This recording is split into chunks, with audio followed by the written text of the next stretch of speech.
Salut les amis, c'est Paolo. Bienvenue sur FastProg.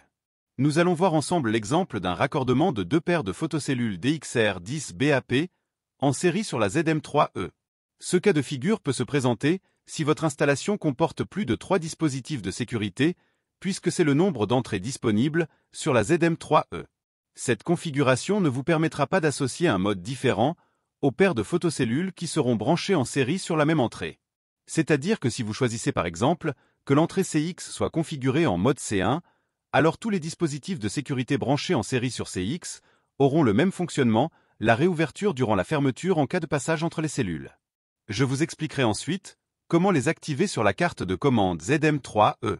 Pensez toujours à mettre hors tension votre automatisme avant toute intervention sur la carte de commande. Voici représenté en haut le bornier de la carte ZM3E. Plus bas à gauche, la cellule réceptrice RX, et à droite, la cellule émettrice TX de la première paire de cellules, les DIP switch 1, sur off. Plus bas encore, l'émettrice RX, et à droite, la réceptrice TX de la deuxième paire de cellules, les DIP switch 1, sur on. Il est préférable de ne pas poser les RX et les TX du même côté, afin d'éviter que les émetteurs et les récepteurs des différentes paires n'interfèrent entre eux. Je n'ai pas représenté les cellules de cette manière sur le schéma, pour faciliter la compréhension du câblage. Vous n'êtes bien évidemment pas obligé d'effectuer votre câblage dans l'ordre présenté maintenant. La borne 2 de la ZM3E doit être raccordée à une borne out d'une RX.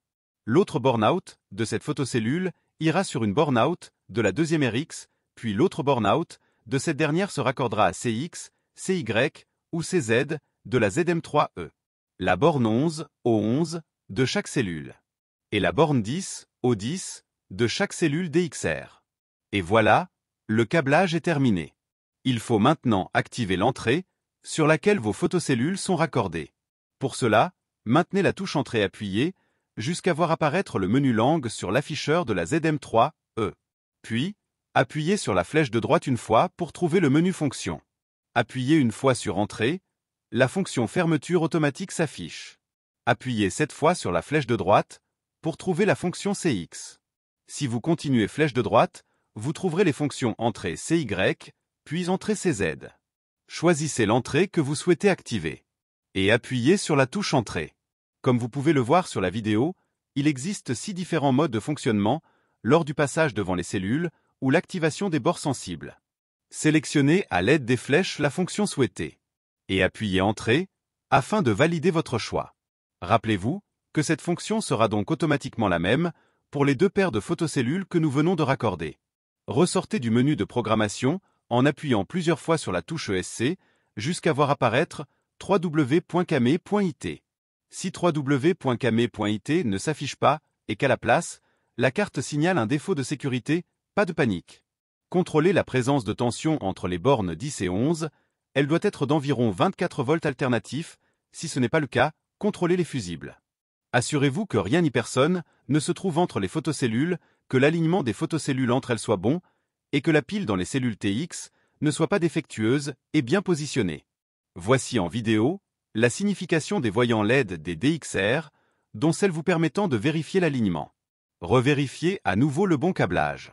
En dernier recours, si après tous ces contrôles, le défaut persiste, alors le test le plus efficace consistera à débrancher les photocellules, les décrocher des piliers, de les apporter à proximité de la ZM3E, de les espacer de 1 mètre l'une de l'autre et de les raccorder avec des fils apparents uniquement.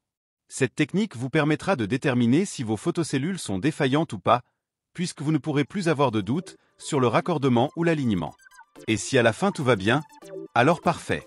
Si cette vidéo vous a permis d'être plus rapide et efficace, continuons à travailler ensemble. N'oubliez pas le pouce ou le petit commentaire, et n'hésitez pas à vous abonner, afin de découvrir le monde facile de FastProg. De nouvelles vidéos sont fréquemment ajoutées à la chaîne. Pour la programmation de vos télécommandes, d'autres dispositifs de sécurité, ou l'accès direct à la chaîne, cliquez sur le lien qui vous intéresse. Arrivederci, alla prossima!